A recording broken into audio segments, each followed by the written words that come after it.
In January 1964, legislation took effect launching President Johnson's War on Poverty, and the nation began new steps to address the wide and divisive economic gaps felt across the country and locally in Southern California.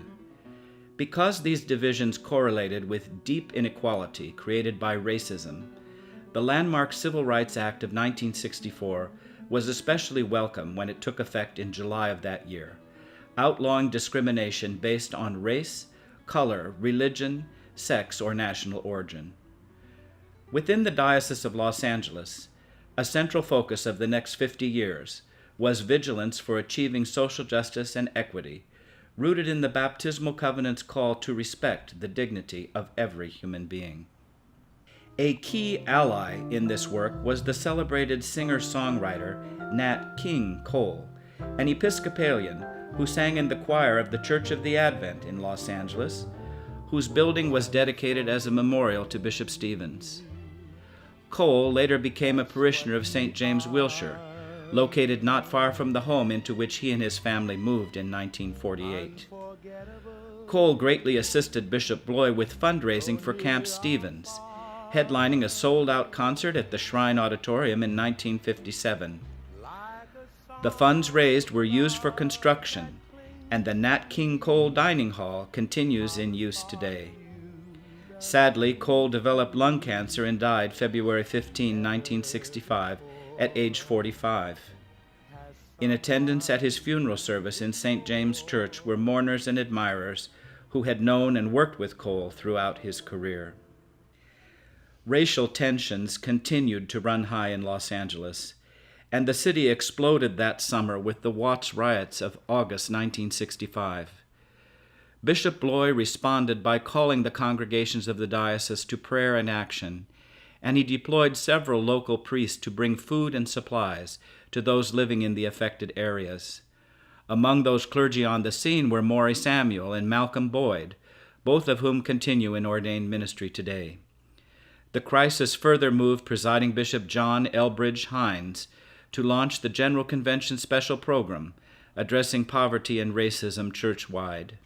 In the context of these years, St. Paul's Cathedral marked its 100th year of service to Los Angeles and hosted various significant diocesan gatherings, including the 1964 ordination to the episcopate of Bishop Robert Claflin Rusak, following his election as bishop suffragan.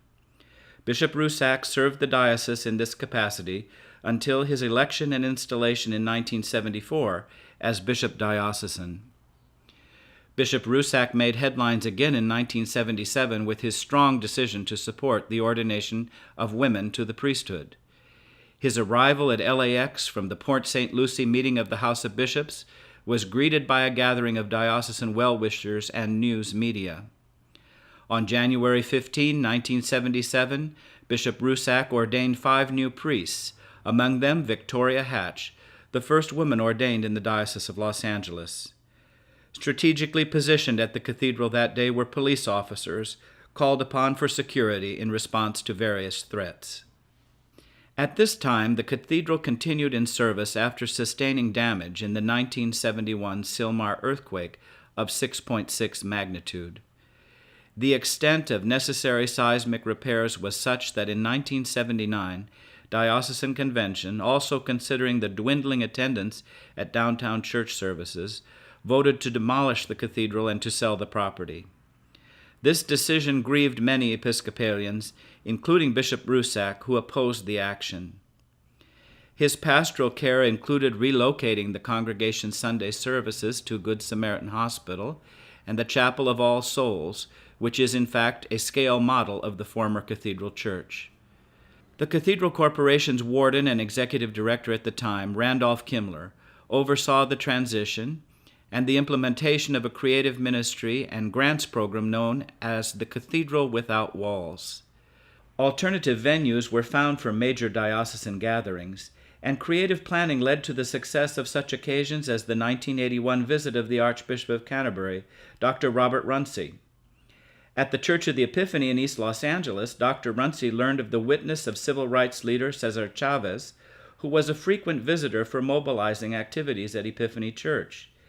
There, the movement's La Raza newspaper was printed in the basement, and Chavez's close allies included Epiphany clergy Nick Coletsis, Ollie Garver, and Roger Wood, who, in addition to their advocacy for the United Farm Workers, helped guide pastoral response to the 1967 shooting of Senator Robert Kennedy in Los Angeles at the Ambassador Hotel.